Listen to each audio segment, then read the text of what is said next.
out there, Bruins fans? This is the Cult of Meth Bear, our overreactions to the first game of the season. I am joined here by Mike Gane. My sister Nicole is also going to be producing this episode, and I am Chuck Miller, as you should already know. If you don't know, then fuck you. We have a lot to get to before we even get into Thursday night's game. Obviously, the big elephant in the room, Zdeno Chara, is gone.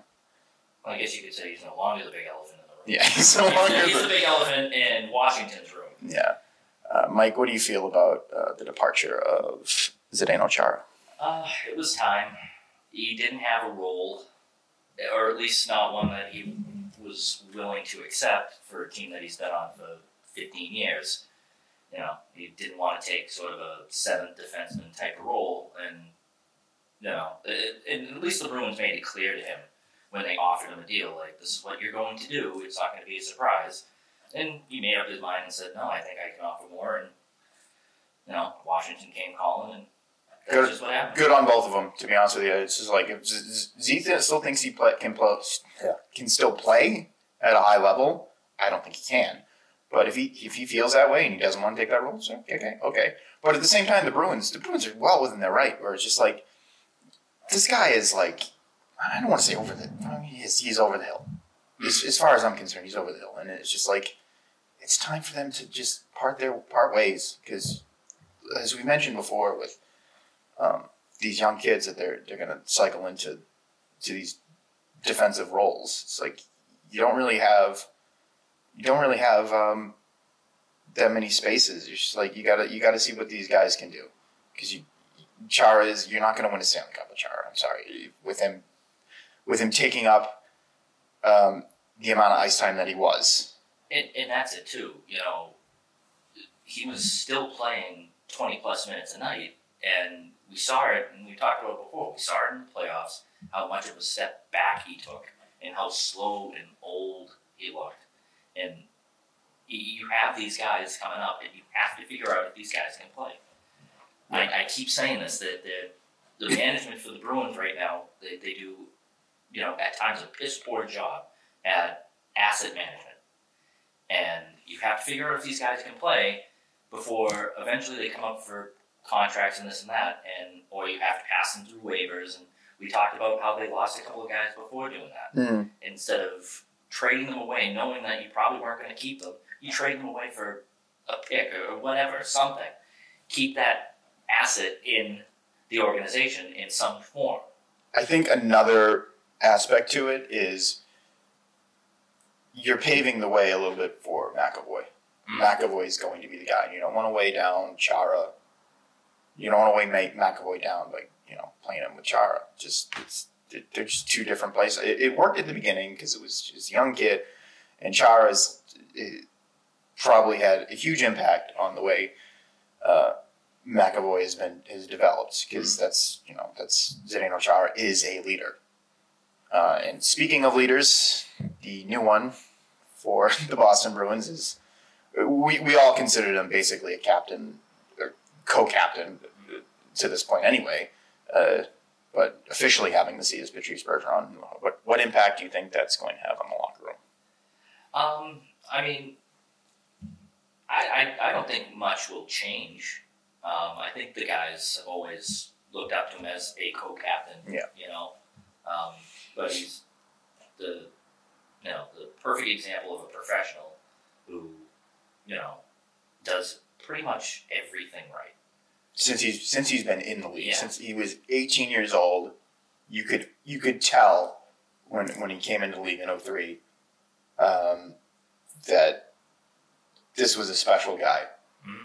And it's been a long time coming, and it's well deserved to see the C on his jersey. It looks natural. Yeah, it looks like it had always been there. Yeah, you could completely envision it. I do appreciate the little joke they played with giving Marchand. Yeah, that was funny. It was pretty good. Let's talk about our favorite subject, trade rumors. Trade rumors are there's nothing as useless as Bruins trade rumors. Oh yeah. They're always interested and in on everything, but never do anything but trade for guys like Kakakasha. Yeah. One guy we want to talk about, because there's been not so much rumblings, but just like more of a fan thing. It's like, we need to go out and get Pierre-Luc Dubois. He wants out of there. I don't feel like that's something that's realistic at all. No, not from the Bruins standpoint. They don't have the prospects to trade for a guy like that, and at least nothing that Columbus would want. Right. Exactly, and Columbus isn't exactly a team that wants to completely rebuild either. So they want, they're going to trade a player like that. They're going to want NHL ready talent. Yeah. In return, and you can't blame them for that. It really sucks. If you're a Blue Jackets fan, it's like Dubois wants out because he wants to play in a bigger market, and that just fucking blows. Mm-hmm. And it's the same issue with Lion A in Winnipeg. It's like, I'm playing in a small market, and I want to get the fuck out of here. And it's just like, I hate that. I understand it. Like, I completely get it where the players are coming from, but at the same time, it's just like that's unfair. It's really unfair. And we're saying that it's like, Boston is kind of a bigger market, and they're not the Rangers. Like we talked about the Rangers before. Yeah. It's like, but some guys do want to come here, and it's just like would rather play here than play in a town like Columbus. Mm-hmm. Yeah, I don't know. I know Winnipeg is technically the smallest market in the league, but Columbus can't be that far behind. I don't know. It just, if you want to be a successful franchise, it just seems like no matter what sport it is, when you're in a small market, no matter what, you're always going to be behind the eight ball. Well, I remember the stories about Chris Pronger is like, what the fuck would I want to play in Hartford for? Mm-hmm. Get the fuck out of here. Well, the thing with that was they traded him and got Shanahan in return. Yeah. And Shanahan did the exact same thing. Of course. Pissed and moaned the whole time he was in Hartford. You gotta understand. It's like kind of a mistake to have a team in Columbus to begin with. I kind of understood what they were going for. They wanted to do a college town, and they want to split the difference between Cleveland and Cincinnati. But it's just like, you kind of, I don't know. I don't think it's worked too well. No, and they've made the playoffs, maybe 3 or 4 times in the 20 years that they've been there. A lot of time they've spent at the bottom of the league. And for what it's worth, they really haven't exactly drafted very well when they've had the top picks. Yeah, I think, who's the guy that Kekalainen, their GM, I think he's done a pretty good job getting this team in competitive. A lot of it has to do with Tortorella, too, because the free agents they lost after they knocked out Tampa Bay, which was phenomenal, and then the Bruins outlasted them in 6. You lose Panarin, you lose Bobrovsky, Duchesne. You traded for Duchesne. It's like they really went for it that season, and to still be competitive and still be able to pull goaltenders out of their assholes. It's pretty impressive. But as far as Dubois is concerned, if you can't get him, that's fantastic. It's just like you can't get him without trading something significant. It would have to be so lopsided in favor of Columbus that you won't be able to that you won't be that competitive this year. I understand you want the center of the future, but it's like the cost to value, it just doesn't make much sense to me. Yeah, especially right now the way that the salary cap is, and it's going to stay the same for a while. Like this season, their best bet would have been to buy out guys like Rask or Krejci if they wanted to free up money. But they weren't ever going to do that. Yeah. So basically what they're probably going to do is, and they probably have no other choice, is when those guys come up, you just have to let them walk if they're not willing to take a significant cut. Another guy it's been thrown around there is Keith Yandle. You talked about this the other day. And I don't think that you can make the money work, so it would be worth it to me. What are your thoughts on Keith Yandle? Yeah, and that's the problem. I mean, in order to get someone like Yandle, you're almost definitely going to have to trade John Moore. Oh, thank God. Yes, I'm totally on board with that. That sounds fantastic, actually. If you're a Bruins fan and you're not on board with that, then I might just push you out of, 10th floor window or something, because the guy just doesn't give you anything. If you're saddled with Keith Yandle's contract for the next 2 seasons just to get rid of John Moore, it'll be worth it. Because John Moore is fucking useless. Piece of garbage. I fucking hate him so much. The epitome of a garbage can on ice. Yeah. He's probably a nice guy, but you know what? If you play bad for the Bruins, you're a scumbag, and I fucking hate you. But yeah, you'd have to trade someone like John Moore. Florida would have to eat half of the money. I think they'd be willing to do that, though. I think so. I mean, hell, they were going to let him pay him everything and just let him, sit on their equivalent of the ninth floor. But yeah, if you could make the money work, which I just don't see it happening, I'm all for it. But if you're going to go for a guy, I don't want to go for Yandle, and especially at this point in the season where it's like, on one hand, you don't want to fuck around too much because it's a 56-game season and you have to play all these teams, the same teams, and you have to win these games, which is why I'm like, okay, I give them 1 game before I start shitting on them, and even though they won, I'm still going to shit on them later. The other hand, it's like, you got to see what Zaboral maybe, I think they're going to throw in Vakanainen maybe. You got to see what these guys can do. Yeah, and that's one of the reasons why I don't feel like they're going to trade for someone like Yandle, at least not yet. Yeah, I think they should wait and see what else is out there. See if any other teams drop off pretty early. Make some other guys available. It's funny because I've criticized the Bruins in the past for it's just like you're waiting for the right before the trade deadline to make a deal, and just like you don't need to do that. You can do it weeks beforehand. It's better off for you. But this is a little bit of a different season, a different situation. Yandle on the ice, I'm not actually the biggest fan of Yandle. He can give you a little bit offensively, which is good, but I just not really impressed, and I don't know what exactly he is going to give you. I understand, like, they do need another guy. They need another guy on that defensive core. Yeah, and, obviously, we still don't know what we have in guys like Zaboral and, maybe Vakanainen, gets into a couple of games. Zaboral did look solid. He did. Didn't really notice him too much, but seemed to make the right plays. Granted, you're playing. I would rather not notice him than notice him in a negative light. Oh, of course. All right. So, Tuukka Rask, he opened up a little bit about what happened during the bubble. Obviously, the situation with his daughter. I've been a Tuukka apologist in the past. But at the same time, you look at his comments that he made right before leaving. I don't exactly blame people for giving him shit. Like, it's like, what do you expect people to do when you say what you did and then you fucking bolt out of there? I understand. Like, it's a difficult. He made the right decision. Obviously, he made the right decision. And family comes first. Mm-hmm. But I'm not going to jump on these people that, don't they look silly for saying shit about Tuukka Rask? It's just like, what the fuck do you expect?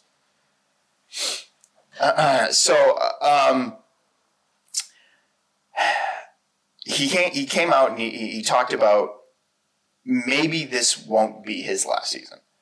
The quote exactly is, I have no intention of playing anywhere else. If I'm good enough to play 1, 2, 3 more years, then so be it. If not, so be it. That's where my head's at. I think that's a good thing that he's willing to come back because there aren't too many options going forward. You got to maybe wait it out for Swayman. because I don't necessarily think Vladar is the guy. So I'm kind of happy that, Rask is sort of thinking that, okay, maybe I will be back. How do you feel about that? I mean, that's all well and good, but what's the real reason why he wants to come back? Does he want to come back and play and try to win a Stanley Cup, or does he just have nothing else going on and this is just what he wants to do? Because, we have yet to see this guy actually want to try to win a Stanley Cup. You don't see that drive in him. You don't see that bulldog sort of mentality that someone like a Tim Thomas had. You don't see it, and it kind of scares me a little bit when he says, "I want to play 2, 3, 4 more years." Is it 2, 3, 4 more years of this silliness where he has the runs on the last game of the season and they need that win to make the playoffs, and you have to put in a backup goalie who gives up 6 goals? Like, do we really want to be playing this game for another half a decade? I just don't think that you have any other choice. You don't have a better choice than him at this point. If you sign him to a 2-year deal for $4.5 million, I will take that. I'll take that contract and run. Especially, I still think he can still play. Listen, I am a Tuukka apologist. I am on that team where it's like, not everything is Tuukka's fault, and he gets way too much shit than he actually deserves when it comes to this team. And he is a head case. I also acknowledge that, where he might not be the guy you want to see in a Game 7 of a playoff series, because you don't know what the fuck's going to happen. Yeah, exactly. But I just don't see any other option until. Well, here's the problem with that, and they had a perfect opportunity to do it this season. In a 56-game season, you do not need someone like Yaroslav Halak. Having him here is redundant. Yeah, a full 82-game slate to give Rask, more rest than he probably should, because, Halak has been a proven number 1 in the league. And the first season he was here, he was pretty damn good. Last season, not so much. He took a big step back. Wasn't that reliable 1A, if you would. Mm-hmm. And then in the playoff bubble, I thought he was atrocious. I as well did not like his playoff performance. But they had a chance to walk away from him. And you have these guys like Vladar, you have Swayman coming up. You have to, like I keep saying, you have to see if these guys can play. And sometimes tough choices need to be made. And you may like Halak and whatever he brings to you, but you have to see if these young guys can play. And what better chance than a shortened season where they wouldn't be relied on to play as many games as someone like Halak would be. I think this just goes back to, what exactly is the plan? What are they trying? I can see it now where it's like they're trying to sort of rebuild, but at the same time they're also trying to win a Stanley Cup, and that never really works out too well. It hasn't. This organization is famous for doing that. They've been doing it for 40 years. They try to rebuild on the fly because they are petrified, more so the owner, of not getting the playoff revenue. That's all the man has ever cared about, is just getting those extra games in April and May. And if they win a Stanley Cup along the way, so be it. But he's not going to lose any sleep if they don't. I understand, you don't want to be caught in, an Edmonton situation, from, a decade ago, where, you're constantly picking first in the draft and still sucking. You can't put a team together. It's if you need to rebuild, you're going to completely tank. You need the right guy. So there is some risk to just, saying fuck it and blowing it all up. I mean, the Rangers have done it pretty well. The Rangers, it hasn't taken them too long where the Rangers will probably be one of the best teams in the NHL come 2 years from now. And the one thing that the New York Rangers always will have going for them is the fact that they play in New York. Yeah. And there are certain guys, good players in the league, Panarin, willing to take a contract with at the time, a bad team because they want to play in that market. So this is this direction in which they're going to go. They are going to, they're going to do both at the same time. I'm hoping it'll work out. It's not an ideal situation. I still think you make right moves. You're hot going into the playoffs. You can do something. Maybe get to a cup final. I think it's still within a possibility. It's just, as we talked about before, a lot of things have to go right. I mean, look at their last 3 trips to the final. Yeah. 11, 13, and 19. A lot of things went their way. A lot of things broke their way. Yeah. You know, in 11, they didn't have to play the top seed in the conference on their way. They eventually beat the President's Trophy winners. That was Pittsburgh, correct? In 11, was it? In East? No, it was Washington. It was Washington. Okay. Yeah, it was Washington. That would have been an issue. Washington won, and it was 1, Philadelphia 2, the Bruins were 3. That would have been an issue, as we know. It was until a year later, so we really found that out. In 13, obviously. Pull one out of your asshole. That still just defies great all moment. the magic in the world. Great moment. Fantastic moment. But at the same time, it's like you shouldn't have been in that situation. You shouldn't even have been in Game 7. We were up 3-1. But I also feel like you win that series in 2012 against the Capitals. You could have made a run there because seeing who was there, and in 14 you're the best team in hockey is like again President's Trophy is fucking meaningless. And you just blow it in Game 7 on your own ice to Montreal because Matt Bartowski doesn't know how to dump a puck into the fucking zone. More like Fartkowski. In 19, obviously they got really lucky. Not having to play Tampa Bay or Washington. I think Washington was kind of out of gas, so you probably had a much better chance taking them down than you would have Tampa Bay. I don't know what the fuck happened to Tampa Bay. No one knows what the fuck happened to Tampa Bay that year. They literally shit down their leg in epic proportions. So yeah, I still see this as a team that can do some damage. But again, as constituted, they're not good enough. Let's get to some off the ice stuff. Mr. O'Ree will have his number retired. I think this is something that is well deserved, as he's more important to the game of hockey than he is to the Boston Bruins. But he does deserve some sort of honor. Hockey can be a really elitist sport. It absolutely can be. And to see people break in that don't exactly fit the mold is good to see. And he was the first to do it. So I do believe this is well deserved. As you said before, it was why didn't they do this 2 years ago? Yeah. He gets elected to the Hall of Fame as a builder. Would have been the perfect time.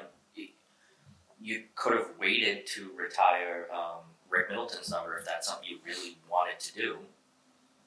Obviously it wasn't a priority. How many guys in our lifetime have worn number 16 since he's left? Marcus Stern.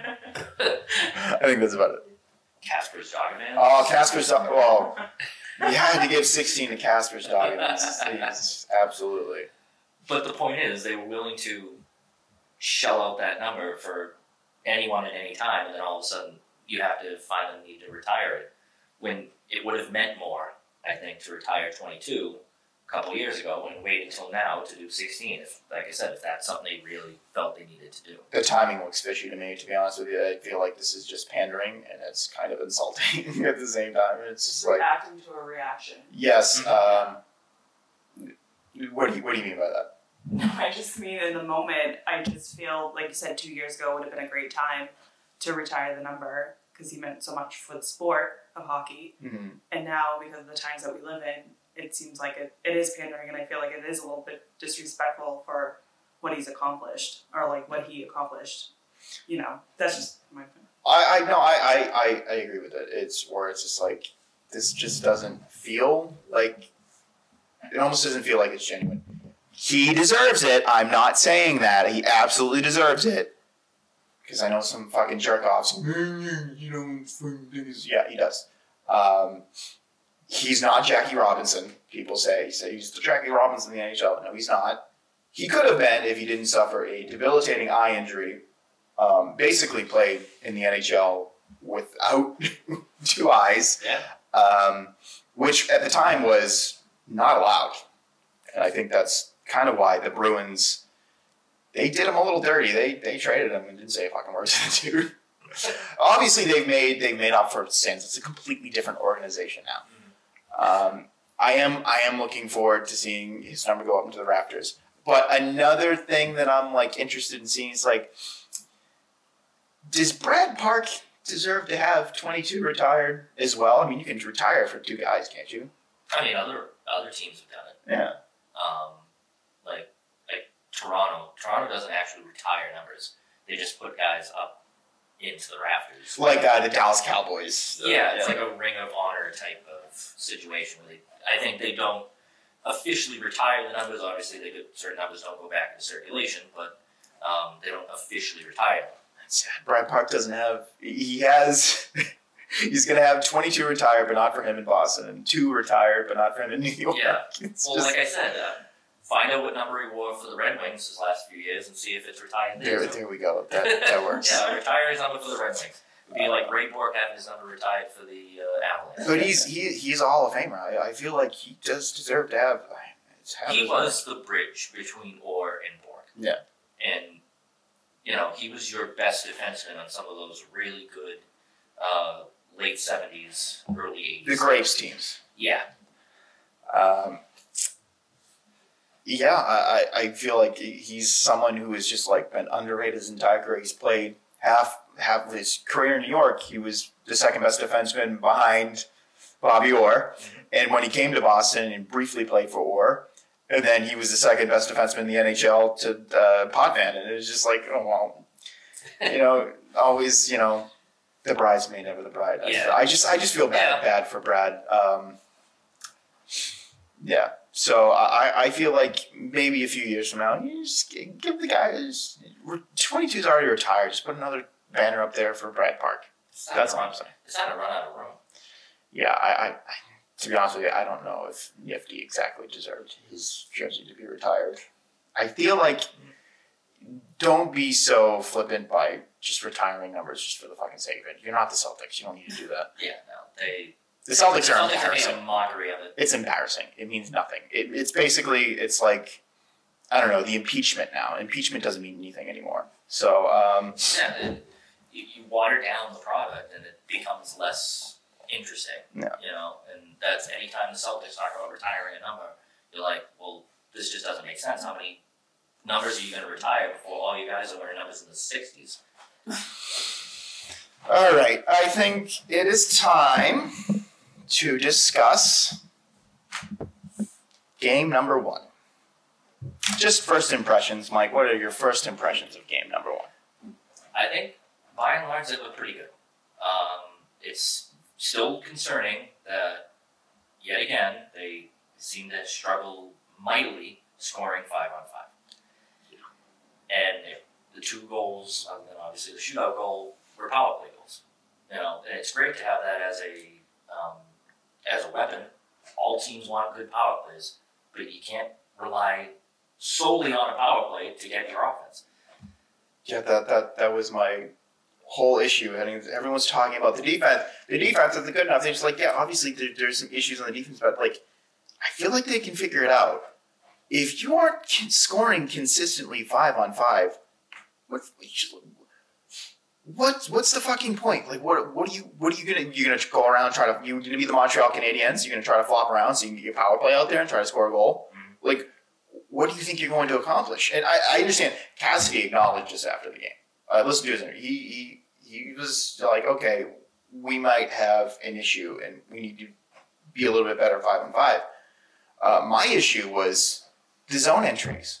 The zone entries were just like, at no point do I remember them just throwing the puck in the zone and going after it. No, we said that a couple of times. they would bring it in, and almost always they were looking for the late man in the trailer. Yeah. And passing it off. It worked a few times where it's just like, but I just, it's like, be a little bit more selective. Where it's just like, I remember a play where Nick Ritchie was skating up. He didn't really have a play, so he just threw it backwards and it was almost a turnover going the other way. Where it's just like, just throw especially you, Nick. Big fucking goober. And everything, he scored a goal. Yeah. Like, okay. He had multiple chances to bury other goals on 5-on-5. Sorry. No. Sorry. But typical to us, we're in the middle of shitting on somebody, like John Moore last year, and who scores? We're shitting on fucking Nick Ritchie last night. Boom, he scores, and I just pissed myself off. If you were going to use Nick Ritchie, and if you're going to use him on the power play, that's the way to use him. You put his fat ass right in front of the goalie and see if he can get a rebound, and it worked. If you're going to use him that way, use him that way. Yeah, absolutely. Well, why can't you put his fat ass on 5-on-5? Like, I mean, he was there. He could have buried some chances, and he just, you know. He did. He just doesn't have the skill. Yeah. We know this. He doesn't really have the skill. He's a big body, and it's like, if you use him correctly, that's fine. And he's only getting paid what he's getting paid. I think you could be getting much better players for that price. But he's on the team now. There's nothing we can do about it except bitch and complain, and we're going to do that no matter who's in the lineup. But I think Ritchie was okay last night. He had I feel like, I wouldn't say a strong game, but like when you scored a goal, everyone, you scored a goal. Yeah, I understand. He scored a goal. He wasn't awful. Yeah, he wasn't awful. Of course not. You know, and you'll take that. I just don't necessarily like him on the third line as much. He did have a great shift, and a great shift. He had a great shift with Bjork and Ritchie. They were on the same line for a very brief time, and they generated a lot of pressure, and we reset it. I'm like, that was good. That'll lead me to Trent Frederick, another guy I've shit on. He looked pretty good. He had a very lively stick. He was batting pucks out of the air and picking them off, and he was willing to scrap. He was willing to scrap with the old PK, our buddy there. How'd you feel about Frederick? I think he looked real good. Yeah. It sucks that he's probably the one that's going to get bumped out of the lineup when Craig Smith is ready to go. I don't know if he's playing today or not. But yeah, he's probably the one that's going to get bumped, and I want to see more of him. If he can play more like that, I wouldn't mind seeing him in the lineup. Swap out Ritchie for Frederick. I would mind. Yeah. For a game, it's like if he's going to play like that, and he's going to be solid. Like, I'd like to see him, and the willingness to fight. Like, I mean, obviously, that's what he's going to do. That's why they fucking drafted him, because they're fucking retarded. They drafted him because he could fight. If he's willing to do something like that, you kind of need that guy, because Kevin Miller, which we're going to get to, you don't really want Kevin Miller to be taking on that role. Just old shattered kneecaps over there. He can't handle it. Start calling him Nancy Kerrigan. So about Kevin Miller, what were your first impressions for his first game in 2 years? For someone who hasn't played in 2 years, he looked damn good. I thought he looked damn good. And if the guy can stay healthy, maybe they, Sweeney and Neely have proven us wrong, and they actually, they actually evaluated talent and did it appropriately. Something that they seem to tend to have a really tough time doing that. Yeah.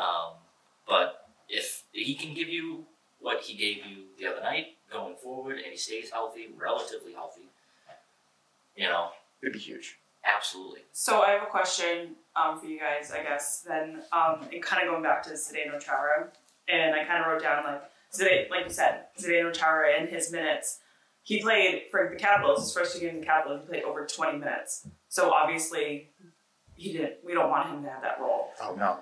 So Kevin Miller now is kind of, I think you guys may have talked about it in your last podcast, I don't remember, sorry. But Kevin Miller is accepting that role that Zdeno Chara didn't want to accept, where he played 16 minutes the other night. So do you think that Kevin Miller is a great replacement for Zdeno Chara in terms of on ice production? Or time on ice, or taking that role, like what? Well, especially seeing him play in aggressiveness the other day. I think, if he's, obviously he's going to play anywhere between 14 and 17 minutes, let's call it. If you're going to get that, and the rest of the ice time gets spread out to guys like Saboro, some of these young guys that they really have to start breaking in to see what you got, then I think this all works out. Yeah. I think we have to point out as well is that the ice time for all the defensemen got completely skewed by the amount of power plays that they had and the penalties. There was a lot of penalties during that game. Yeah. Kevin Miller, I want him to do more than Zdeno Chara because you would be paying him more than Zdeno Chara. I would have expected them to sign him for the veterans minimum, seeing that he just hasn't played a fucking game in 2 years. Yeah, that's the part that's just baffling. Like, they basically just, here's a truckload of money. You haven't played in 2 years, but here you go. I think Brad Marchand, his relationship with Brad Marchand may have something to do with that, which I would hope not. But he can be much more valuable than Zdeno Chara in that role. So speaking of defense, McAvoy for me, as far as I observed it, he had a very strong game early, maybe not so strong later in the game. The one thing that he still needs to work on in his game is be a little bit more disciplined because he takes too many fucking penalties. Yeah, I think, obviously now he is the crowned number one defenseman. Like that, he is their number one. And I think there's going to be some, not to say rough times, but you kind of have to work him into that role a little better. And I think he's learning more how to be that number one guy.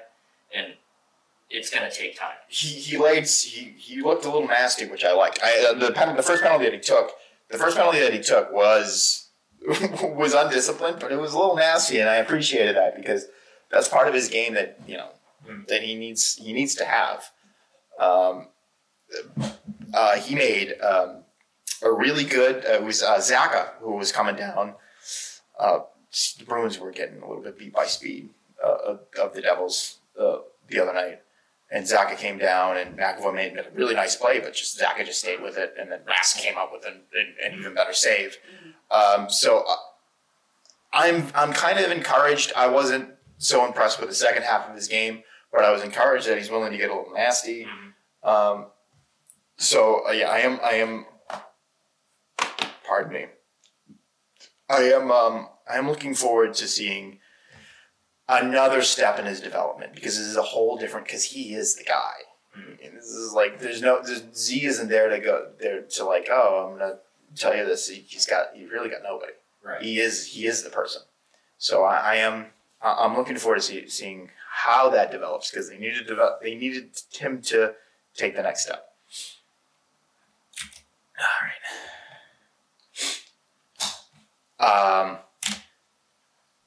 So even though he was undisciplined, their penalty kill looked really good. I mean, I understand New Jersey isn't exactly going to light the world on fire on their power play, but I think you're starting to have a few more options in the penalty kill, as we've seen Jack Studnicka on the penalty kill, and you pointed this out and wanted you to touch up on that. It's incredibly encouraging to someone like Studnicka to, for them to put him on the penalty kill because clearly they see something in him where he could be more of a two-way center. And, we all love Patrice Bergeron, but Patrice Bergeron's 35. He's probably going to play for, some time, but all good things come to an end. And it's encouraging to know that they have someone like Studnicka who can, if they're trying to, form into a two-way type of center. It's just encouraging to have that next guy there. Take a little bit of stress off of Patrice Bergeron. And it was nice to see. I thought the penalty kill looked fantastic. to be honest with you, and they took a lot of penalties. So, to add to that, I'm sorry, but for me to interrupt, but did we miss Z on the penalty kill, or do you think that Brandon Carlo stepped up and is going to fill that role Carlo in was terms the of guy, defense? So you think Brandon Carlo would be that person to step up into that Z role on the penalty kill? I think that was the idea going into the season. Yeah. Carlo was going to be that shutdown guy. There's a lot of different roles that people have to do to fill in that gap, and I don't necessarily think it's that big of a gap that you need to fill in for. So we didn't miss the Zdeno Chara. Oh no, we didn't. No, I know. We didn't.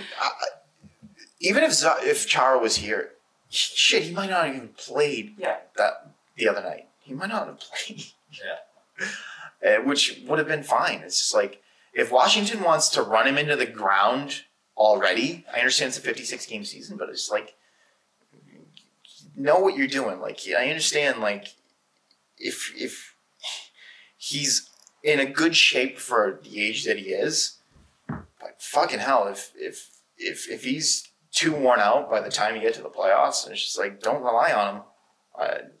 That's my advice to the Capitals. Just like, Yeah, and I don't think that they really are. I mean, he's a third pairing defenseman for them? Yeah. I think they know what they're getting into. But, 20-plus minutes at this stage of his career, we know, because we've seen it the last few years, the longer the season goes, the more he degrades some. And, taking all that time off last year, and then in the bubble, he just looks so old and slow. And it's like, at 43, it might be time. You might feel like you can play. It's like, it's one of those things where you may still love the game, but the game doesn't love you anymore. All right, I want to move on to. Let me see. What the fuck did I start on? How'd you feel about Kakakasha? Oh, he was kind of. Yeah. Didn't barely notice him, and when you did, it was for something stupid he did. He got caught out of position really bad on one play that almost resulted in a goal. But he had like one or two good plays, but other than that, he was completely invisible. And so wasn't Jake DeBrusk. He was completely invisible. I noticed David Krejci. Like, David Krejci had a good game.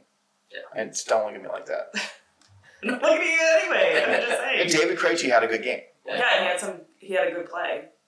Yeah, that was a great pass. Yeah. It was a great pass. It was on the power play. Yeah, but he kept it in the zone. Like, he hit the stick and then Bergeron. That wasn't your traditional power play goal, and it wasn't exactly the power play unit you would expect to see, because obviously Pasta's hurt.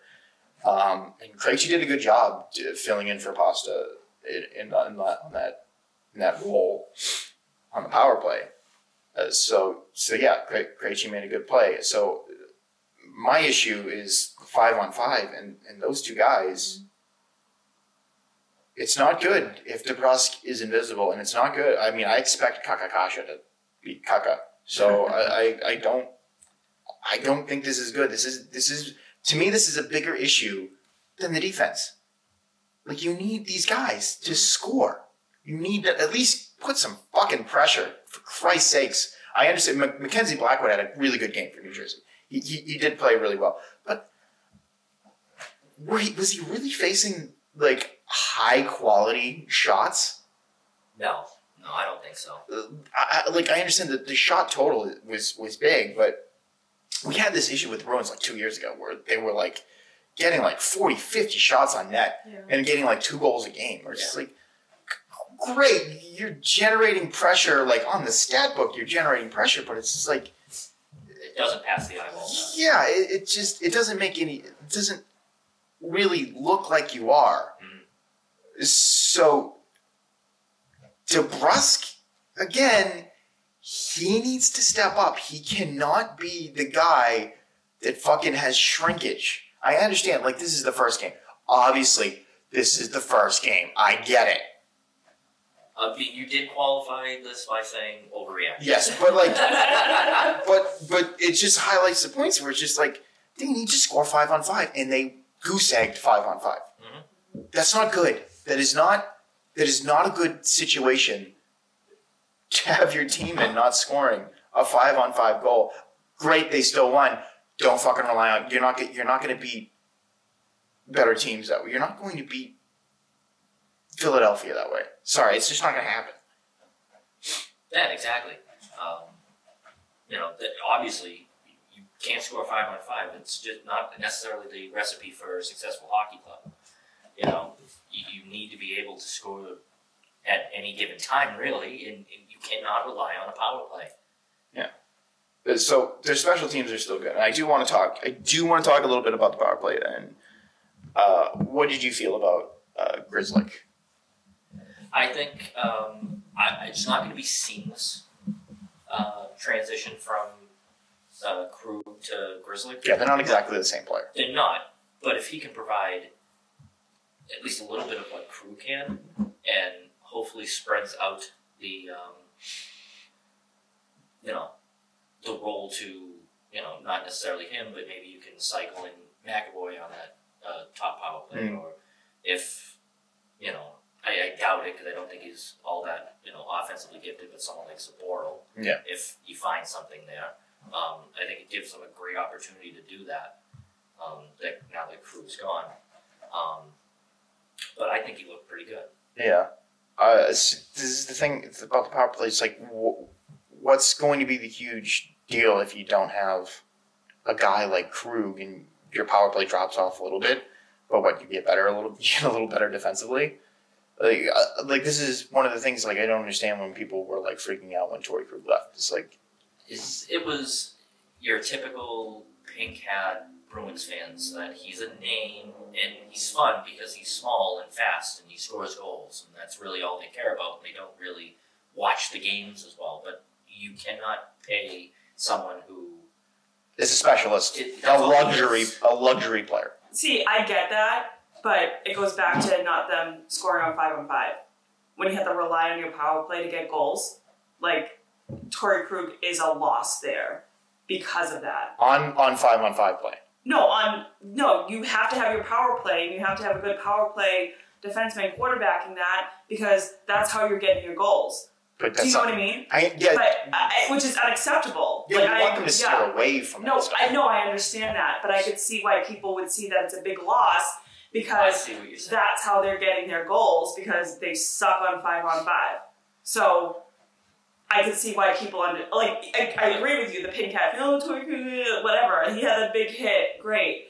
But honestly, he was a loss because that's what they rely on. But they shouldn't be relying on that. They should be getting goals, bearing goals. And therein lies the problem. Yeah, they rely too heavily on that, so you lose him, and people freak out. Are going to freak out. Yeah. But the problem is that's a management issue. Yeah. Where they still don't quite understand that 5-on-5 is an issue.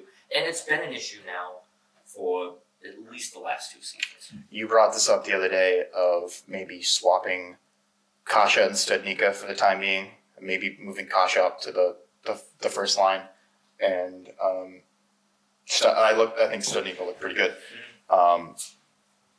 Give Krejci a little bit of something, because Krejci wasn't the issue on that line.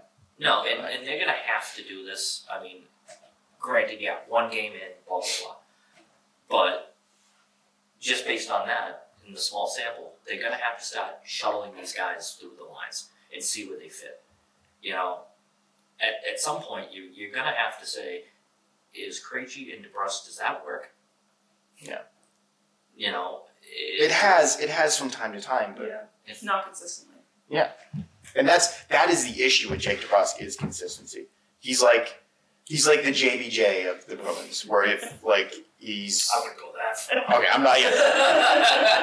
But yeah, I mean, you remember JBJ is a really streaky hitter, and DeBrusque is a streaky goal scorer, and you need him to score if you're going to win hockey games. Otherwise, you got to look at the situation where it's Jake DeBrusque has got to be expendable to some point, where it's you got to bring someone else in. Mm-hmm. I don't know what you're gonna do if Krejci's playing well and his line mates aren't. what is the solution there? And I think the solution is you're going to have to put Pasta with Krejci if you want to be a more balanced team. Fuck the perfection line. You need to be a more balanced team. I've been saying that for a while, and I don't understand the aversion of doing that at times for Cassidy. It just, when Krejci and Pasternak have played together, they've looked pretty good. You know, it doesn't have quite the same magic as the quote-unquote perfection line, but it works. And if you can slide in like you just swap out maybe DeBrusk and Pasternak, and move DeBrusk up with Bergeron and Marchand, and maybe you actually start noticing him. But also at the same time, you know Pasternak's going to score. Yeah. And you're right, it creates a more balanced lineup instead of putting those three guys together, and you know that's the Bruins' bread and butter. So what are you going to do? You're just going to smother them to death and be like, all right, let your second line try scoring on us, or whatever, because they know that they can't. Yeah. You know?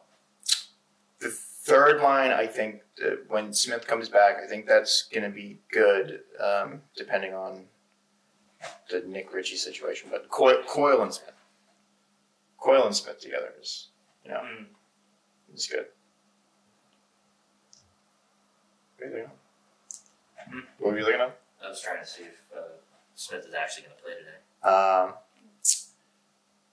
So what else do we want to talk about in this game? Zone entries. Tuukka Rask was really good. Tuukka was good. Yeah. Neither of the goals I blame him on. That breakaway, it's like would beat him. But he stopped a lot of breakaways and the ones in overtime. He saved the game for you. Yeah. The ping pong goal, you can't blame him for that one. No. What are you going to do there? It's just some fluky shit. Yeah. And in overtime, that was a sloppy fucking overtime. Mm-hmm. And he bailed you out. And he bailed you out in the shootout. He bailed you out in the shootout too. So Rask deserves a lot of credit for them winning that game, because I felt like midway through that game they were pumping more shots on net. They were out shooting them. It was like, you haven't pulled away in this game. You haven't pulled away. So I don't know. It doesn't take much for New Jersey. They just need one shot and the game's tied. And it's like, look what happens. And that's exactly what happened. They didn't pull away. And it's alarming because it's New Jersey. Yeah. And we know the New Jersey Devils aren't any good. They're we not. know that. And for the Bruins to struggle in certain areas, like they did the other night against a team like the New Jersey Devils, who are throwing out the husk of PK Subban. You want to, Nicole wants to talk a little bit about PK Subban. Like, honestly, as watching that game, the question that kept on coming in my head was like, where the hell is PK Subban? Why I spent years as a Bruins fan, early 2010s, I guess, concerned when we played the Habs. Like, I'm like, oh my God, PK Subban, he's going to be on the power play. He's going to flop around and get penalties and, against him, and not against him, but like for him. But he was a playmaker. He had all those assists. He was the Norris Trophy winner back then. Like, where has he been? He's a shell of himself. Like, honestly. And I'm like, I miss the hatred of PK Subban because I'm like, oh my God. Because he's black. I do not hate him because he's black. Well, obviously. No, I take that back. I didn't really respect him because he played for the Montreal Canadiens, but like, he was a threat. Like, he was a playmaker. He was, and where has he gone? Now he played for Nashville and he had, I think, one good season with Nashville, but like, honestly, I don't know, as a girl, maybe I can contribute it to maybe Lindsey Vonn has affected him, because Lindsey Vonn, when she was dating Tiger Woods, like, hello, like, he sucked. So maybe that has something to do with it. I don't know, but... Sucky with his power. Yeah, exactly. Lindsey Vonn. But, I mean, they have recently split, so kind of like, that news, not that I need to bring that into this podcast, but I don't know, like, PK Subban, like, where are you? Why aren't you the player that I hate it so much? Like, I love to hate PK Subban. Well, maybe because it was, the sweater he was wearing as a Canadians, but Canadiens player. I don't know. I have weird feelings. The whole game I was like, Subban, like, where are you? Yeah. Like, step up. Like, I don't know. Well, he certainly gets paid like the guy used to. Yeah. He gets paid for what he was. Yeah. And he's not that anymore. And it's kind of, I think for the league, I don't know. He's a fun personality. Exactly. He's got his own YouTube channel. Exactly. I think that and you're right. He's one of those people. It's fun to hate him. Yeah, it's fun to hate PK Subban. Yeah. And like, I enjoyed that. Like, sitting and watching those games, like, freaking PK Subban. Like, I hate you so much, but like, I respect you because you were a playmaker. Like, when you had the puck on those power plays and shooting, anytime you had the puck on defense, it's like, oh my God, like I held my breath because it's like, he's going to score, or he's going to set something up. And had the game tying goal in 11 and game 7 had the game winning goal. Yeah. Game 1 against them in 14. I was at that game. Yeah. He won game 1 in 14 went to double overtime. He won that. He tied the game in 11. I was at that game. The Habs. That was a bullet too. The Habs they cut bait at the right time and they won that trade. At the time, we were like, "What the hell are they doing?" Yeah, they were right. They were right. And It's just, for the league in general, I think somebody like PK Subban should be there, especially representation of the times and stuff like that. Like, I just feel like he should just, I don't know, I have weird feelings about it, but that whole game the other night, I was just like, where the hell is PK Subban? Like, why? He tried. He still has the windup where he's like, yeah, I wanted to hate him so much because we sucked against the Habs when he played. Like, I had PTSD about it, and I was just like, not that like you want PTSD against that, but like when I watch the game, I'm just, hello, where is he? Yeah. And it just, he's a shell of himself, and I had thoughts about it, so that was my thoughts about it. It is kind of sad to see. It is. It's sad. Yeah. When your rivals just and I'm pretty sure New Jersey tried trading him this. Of course they tried trading him. It's the worst contract in the NHL. And just nobody's biting. Yeah. Listen, if you take half his salary, we'll give him John Moore future. I was just about to say that. I was like, I would take PK Subban if we can get rid of John Moore. Yeah. I still think he still play a little bit. Of course. He's not, I mean, of course, like, he's older, but it's like, I don't know. I had weird feelings about it during that whole game. I just kept on thinking about it. I was like, why am I concentrating on this? Why am I not scared of... Because obviously we're going to see PK Subban way more than when he was playing in Nashville. And we saw him all the time. We're going to see him this season way more than we would. Yeah, exactly, yeah. And hopefully that'll change next season when we see Montreal a bit more. What do we want to see the Bruins... What do we want to see from the Bruins today? I would love to see them score a goal 5-on-5. I think that would be great. That's a given. That's the only expectation. Also, and we really haven't touched on it yet, second period. They did it again the other night. Late second period. It's typical second period Bruins. It's been like this for the past, I don't know how long. The Bruins are sucking in the second period, and nature is healing. Yeah. Dumpy shit play in the second period that's dogged them for the last half decade. Yeah. Yeah, not even half decade. Way longer than that. I'm a little bit older than you guys. Like, I've been watching the Bruins since forever. Honestly, it's always been second period Bruins. You grew up with Meth Bear. Yeah, exactly. I just Meth Bear was your friend. Yeah. The second period Bruins, it's just been an identity of the Bruins. If you're talking about identity, like, what the heck happens in the second period? Like, honestly, why? They start off pretty good and then they turn to shit. Like, I don't get it. Unexplained lull.